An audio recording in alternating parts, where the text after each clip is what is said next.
और उदयपुर में देबारी से काया नेशनल हाईवे पर सर्विस लेन की मांग को लेकर किसानों का विरोध अब तेज हो चुका है और ग्रामीणों का कहना है कि सर्विस लेन नहीं होने से 2 दर्जन गांव के 30,000 लोग बेहद परेशान हैं। प्रशासन और हाईवे अथॉरिटी से आश्वासन मिला है, लेकिन कार्रवाई अब तक नहीं हो पाई है। हमने एक खास रिपोर्ट आपके लिए तैयार की है, देखिए। National highway, national highway.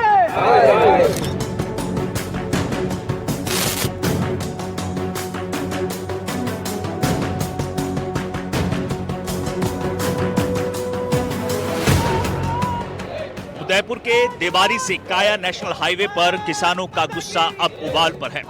4 दिन से लगातार विरोध जारी है।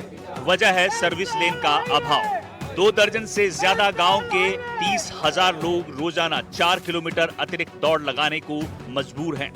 ये सिर्फ दूरी नहीं, ये उनकी जिंदगी से जुड़ा संघर्ष है। हर दिन का सफर उनके लिए एक परीक्षा बन गया है। किसान कहते हैं कि उनकी उपज मंडियों तक पहुंचने में सबसे बड़ी मुश्किल यही है। सर्विस लेन ना होने से समय, पैसा और मेहनत सब बर्बाद हो रहा है। ऐसा लगता है मानो किसानों की फसल खेत से मंडी तक पहुंचने से पहले ही थक जाती है। प्रदर्शन का मुख्य कारण है 3 साल पहले बनकर तैयार हुआ देबारी से काया जो बाईपास है, वह ये बाईपास बना था 3 साल पहले, जो कि उदयपुर शहर का मुख्य प्रतापनगर चौराहा है, जहां पर जयपुर, जोधपुर सहित अहमदाबाद से, गुजरात की तरफ से बड़ी संख्या में वाहन आते थे। जाम की स्थिति बनती थी। उस जाम की स्थिति को निजात पाने के लिए देबारी से एक काया हाईवे निकाला गया और उसका ग्रेड सेपरेटर तैयार किया गया। लेकिन उमरडा जो है, उमरडा क्षेत्र है, उमरडा से सटी हुई अन्य जो पंचायत है, यहाँ की 30,000 आबादी इस हाईवे की एक परेशानी को लेकर काफी तृप्त है। हाईवे अथॉरिटी से मिलकर बात हुई, ज्ञापन दिया गया, आश्वासन मिला कि सर्विस लेन बनेगी, लेकिन अब तक कोई कार्रवाई नहीं हुई। वादा अधूरा, जनता मजबूर। किसानों की आंखों में सवाल है कि आखिर कब तक उन्हें इंतजार करना पड़ेगा। इस रोड से जुड़ी हुई कम से कम सैकड़ों गांव, इंदर पूरा मेवल पूरी आ गई, सैकड़ों गांव प्रभावित हो रहे हैं। कारण ये रहा कि जब शुरू में ये रोड हाईवे निकला तब तो इन्हें रास्ता दिया था कि सर्विस रोड बनाएंगे। अब स्थिति ये है, उमड़ा में इतनी एजुकेशन विभाग है और सारे और बड़ी हॉस्पिटल है, पैसे भी सैकड़ों लोग इधर से और उधर से आने वाले, और किसान लोग काफ़ी परेशान हैं। समय रहते अगर ये नहीं किया इन लोगों ने, सरकार ने नहीं सुनी है, तो बड़ा आंदोलन की हम तैयारी कर रहे हैं। और हो सकता है बहुत जल्दी से दोनों साइड सर्विस रोड दें, ताकि इधर से अहमदाबाद, बम्बई वाले, इधर से फैमिली, भिलवाड़ा वाले, चित्तौड़ वाले यहाँ से लिंक करते हैं। वो जो कट दे रखे हैं इन्हें सर्विस रोड, वो आउटसाइड में दे रखा, ना कि इस रोड से लिंक होना चाहिए, जबकि इस रोड से सैकड़ों गांव जुड़े हुए हैं। 22 किलोमीटर लंबा हाईवे बना ताकि प्रतापनगर चौराहे पर दबाव कम हो, लेकिन इस हाईवे ने ग्रामीणों की जिंदगी पर दबाव बढ़ा दिया। घनी आबादी, इंजीनियरिंग कॉलेज, मेडिकल कॉलेज और बड़े अस्पतालों के बीच से गुजरते लोग हर दिन खतरे में हैं। सड़क पर दौड़ते वाहन और पैदल चलते लोग, यहाँ हर कदम पर हादसे का डर है। ये हाईवे जो बनाई थी, ये प्रतापनगर चौराहे पे आए दिन दुर्घटना होती है।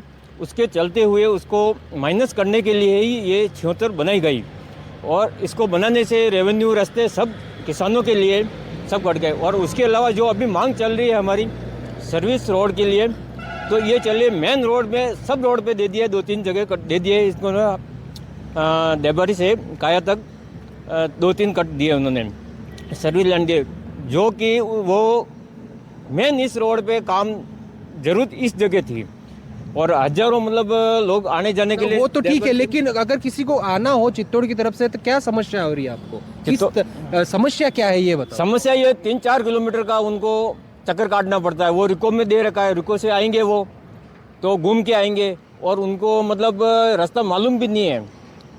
10 जनों को पूछेंगे, रात को आएंगे तो किसको पूछेंगे किधर जाता है रास्ता, वो मालूम भी नहीं है उनको।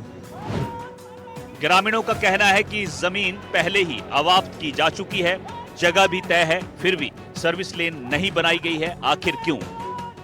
जब सब कुछ तैयार है तो काम क्यों रुका है? मेवाड़ किसान संघर्ष समिति के बैनर तले आंदोलन जारी है। किसान सड़क पर हैं, आवाज बुलंद है। प्रशासन की चुप्पी अब सवालों के घेरे में है। किसानों का कहना है कि उनकी मांग सड़क की नहीं, उनकी जिंदगी की है। हमारा जो ये नेशनल हाईवे 76 देबारी से काया जो निकला है, जब निकला था उस समय स्थानीय लोगों को विश्वास में नेशनल हाईवे अथॉरिटी के अधिकारियों एवं प्रशासन ने लिया था कि यहाँ पर सर्विस रोड निकाला जाएगा। हम आपको बताना चाहते हैं कि देबारी से काया 12 किलोमीटर की इस रेंज में, आबादी की जो रेंज है, इस रेंज में मात्र 2 सर्विस रोड दिए गए हैं। और ये जो हम रानी जी की वावड़ी पाराखेत, जो हमारी प्रमुख मांग है मेवाड़ संघर्ष समिति की, हमारी ये मांग है कि अगर यहाँ पर सर्विस रोड निकलता है तो 2 दर्जन से अधिक गांवों का आवागमन का जो मात्र ये हाईवे साधन है, जो हाईवे पे चढ़ने के लिए चित्तौड़, बिलवाड़ा, अपने काया, किधर से भी जाना हो तो ये एक सर्विस रोड हमारी प्रमुख मांग है। किसानों की मांग साफ है, रानी जी की वाड़ी के पास प्रस्तावित सर्विस लेन तुरंत बनाई जाए। ये सिर्फ सड़क की मांग नहीं, ये 30,000 लोगों की जिंदगी और सुरक्षा का सवाल है। यहाँ से 50-60 गांव गए हैं, 50-60 गांव के लोगों को सबको परेशानी हो रही है। ये रोड अब मैंने डबोक जाना है तो फिर प्रताप नगर जाके फिर इधर से मुड़ना पड़ता है, और डबोक से वापस आते हैं तो कुकर मंगरी वहाँ से जाके 5 किलोमीटर यहाँ वापस आना पड़ता है। 5 किलोमीटर वापस प्रवेश होना है तो वापस 5-10 किलोमीटर दूरी ये पड़ जाती है हमारे। उधर खरबड़िया माइंस में वहाँ दिया कट आउट, तो वहाँ पे आने जाने में साइड का रास्ता सही बराबर नहीं है वहाँ पे, और वो आउट पड़ रहा था, इसलिए गाँव को परेशानी हो रही है, किसानों को भी तकलीफ हो रही है। सर्विस लेन नहीं तो संघर्ष और तेज होगा। किसान अब खामोश नहीं, सड़कों पर गरजेंगे। ये लड़ाई सिर्फ रास्तों की नहीं, किसानों की सांसों और उनकी जिंदगी की है। उनका कहना है कि सड़कें अगर बंद हैं तो हमारी आवाज खुली है, सर्विस लेन नहीं बनी तो आंदोलन की आग हर गांव से उठेगी। ये लड़ाई खेतों की नहीं, उनकी सुरक्षा की है। जो रानी जी की वाड़ी जो उमरडा जो क्षेत्र है उसके पास में, यहाँ पर ही मेरे पीछे आप देख रहे हैं, इसी जगह पर इस ब्रिज के नीचे से सर्विस लाइन उतारने की जो मांग है वह की जा रही है। हाईवे अथॉरिटी से भी इन्होंने मुलाकात की थी, उन्होंने भी आश्वासन दिया है कि जल्द इस पर काम शुरू कर दिया जाएगा, क्योंकि जब ये हाईवे बना तब भी इन्होंने रास्ता निकाला था, जमीन जो आवाप्त की थी, लेकिन बीच में ही काम अटक गया। अब इस पूरे हाईवे पर सिर्फ 2 से 3 सर्विस लेन है, वह भी इस मुख्य मार्ग से 3 से 4 किलोमीटर की दूरी पर है।